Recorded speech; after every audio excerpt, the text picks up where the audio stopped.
Before I begin, please like this video and listen to my story till the end. And let me know which city you're listening from. That way, I can see how far my story has traveled. They didn't push me out all at once. It was more like a slow fade. One missed birthday call, one dinner seat mysteriously taken, one inside joke that left me staring. It crept in quietly, like rust. By the time I noticed, I had become that relative, the one they referenced in past tense. She used to help. She used to come around. She used to matter. And yet I kept giving. I kept showing up.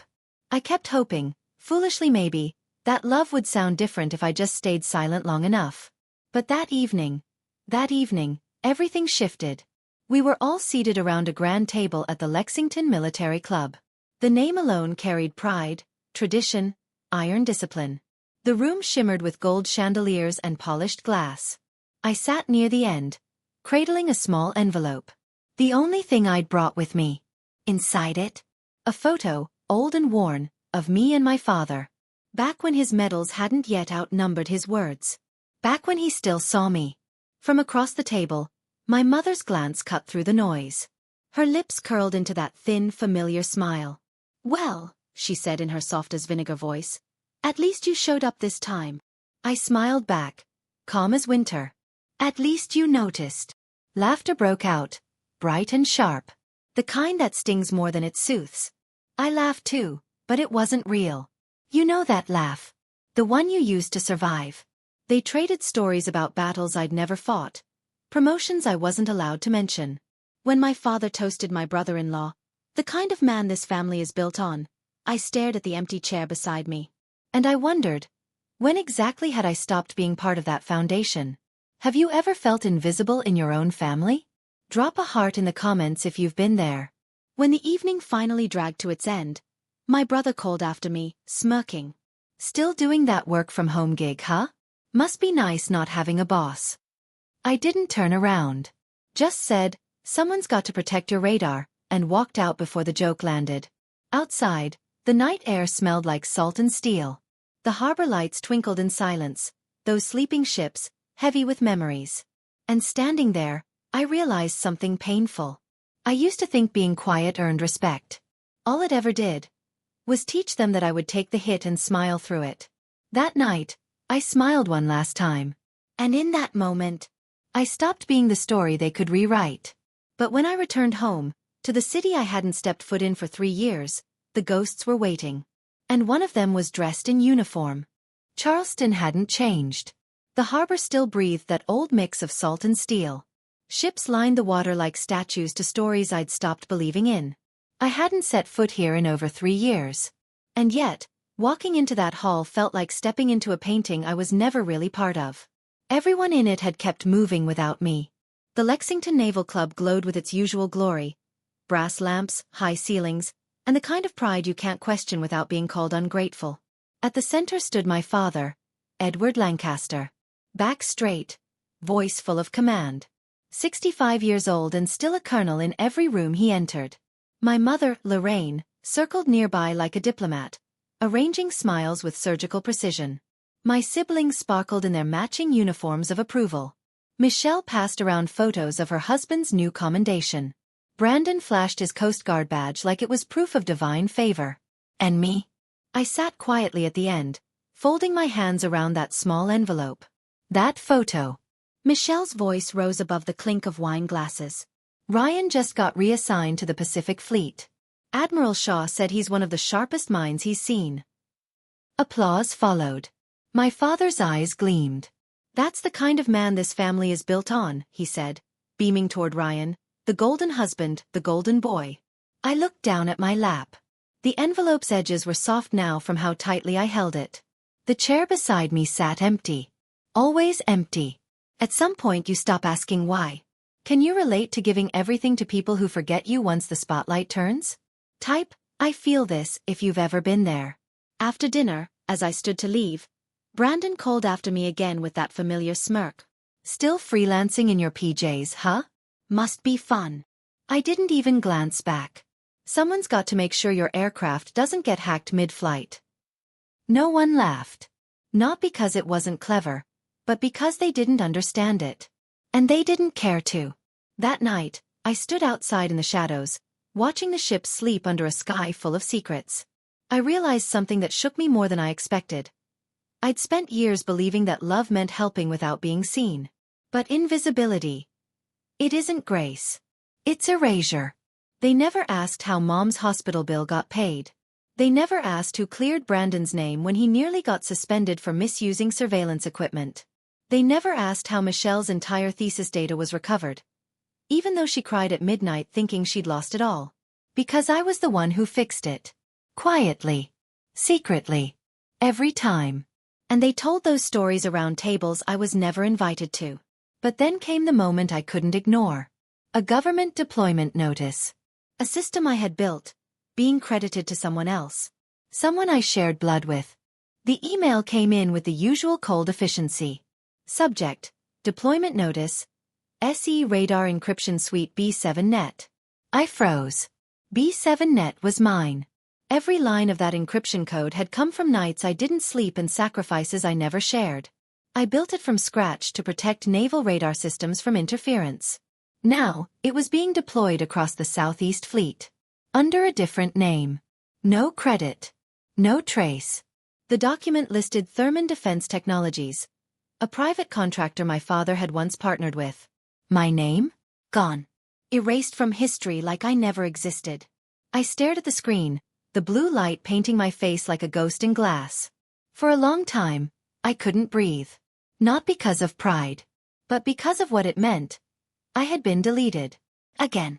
If you've ever been erased from your own story, comment, I remember, below. Sometimes we're the only ones who do. Weeks passed. Another photo arrived, from an old Navy tech colleague, Eleanor. It showed my family at a celebration I wasn't invited to. Ryan, front and center. The caption read, "So proud to be part of this legacy." Legacy.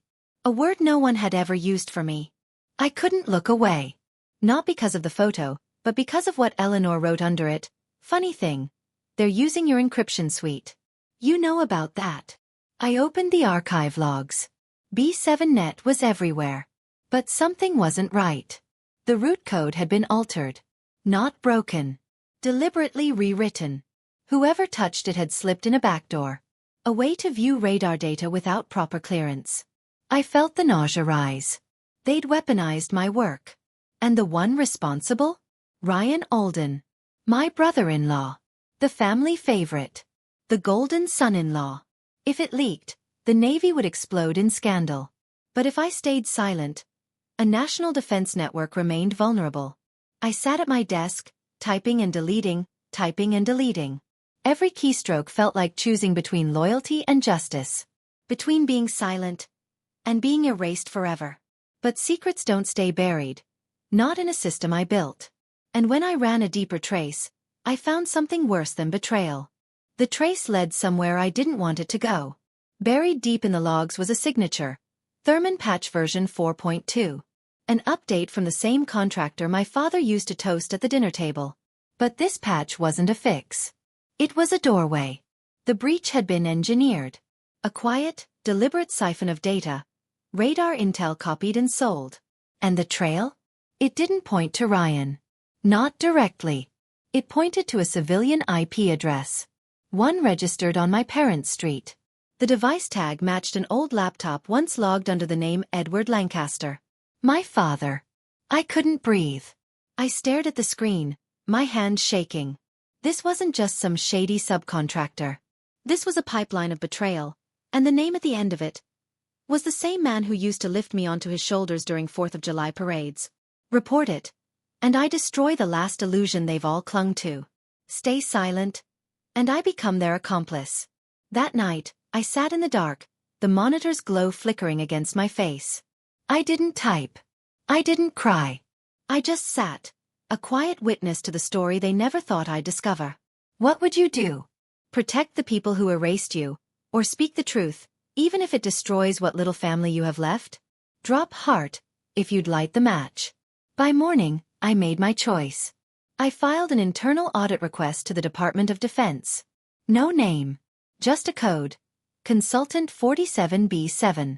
A week later, it began. The Navy launched a silent investigation. The breach was classified. Ryan's fleet, the one using my system, was now under review. And me? I was assigned to the case. Not as myself. As a ghost. No longer Saskia. Now, Consultant 47B7. The walls of the investigation room were cold, metallic, and humming with silence. When the files loaded, the tag glared at me, unauthorized access. Thurman Patch, civilian IP. My father's laptop. My family's honor. My legacy. But even ghosts have limits. And when I walked into that base, I knew I'd be sitting face to face with the man whose career I was about to unravel. They summoned me to the base. A closed-door session. No windows. Just steel, fluorescent light, and the kind of tension you can't describe, only feel in your bones. At the head of the table sat Captain Ryan Alden.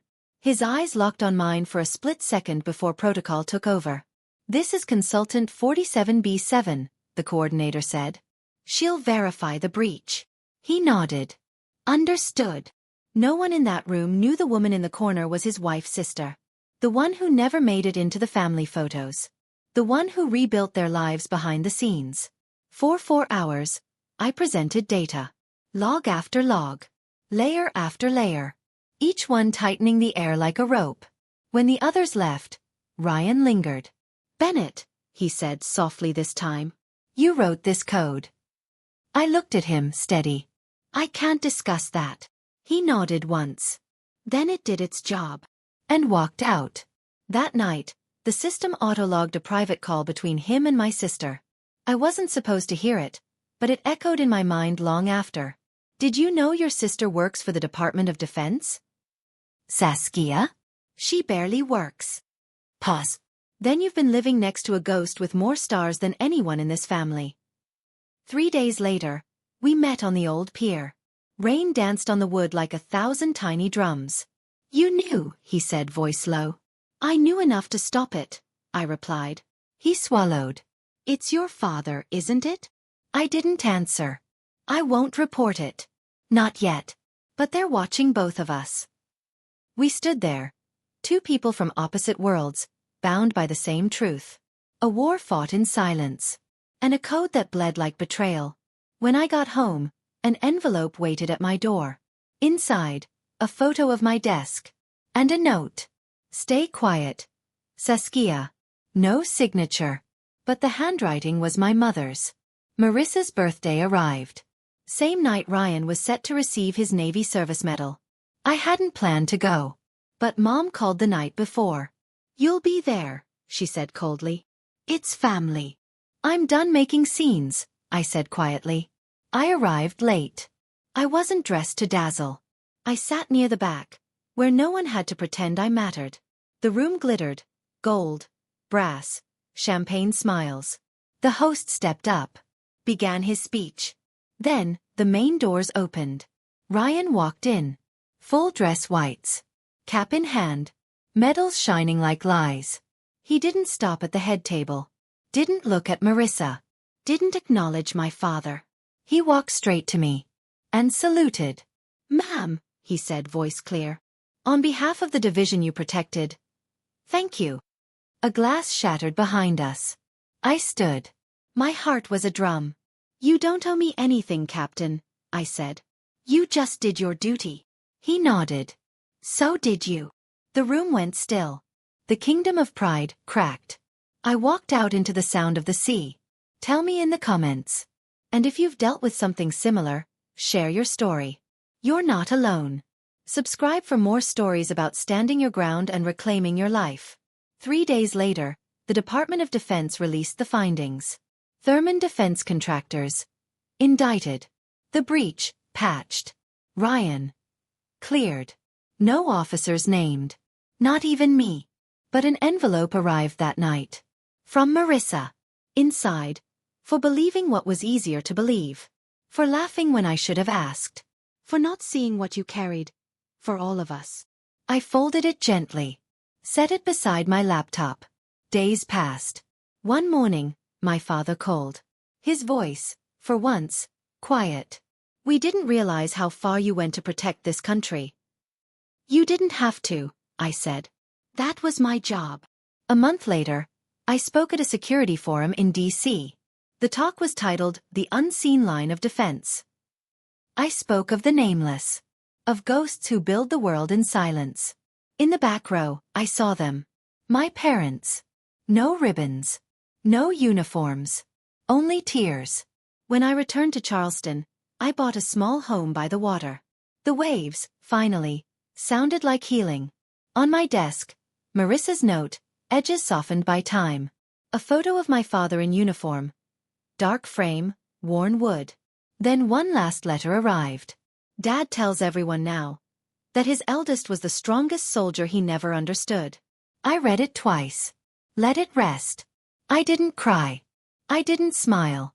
Peace doesn't need witnesses. Outside, the sunrise spilled gold across the harbor. I whispered, not for anyone else, just me. Justice doesn't shout. It salutes. The breeze carried the words away. And I finally understood. Life doesn't need permission. It only needs truth.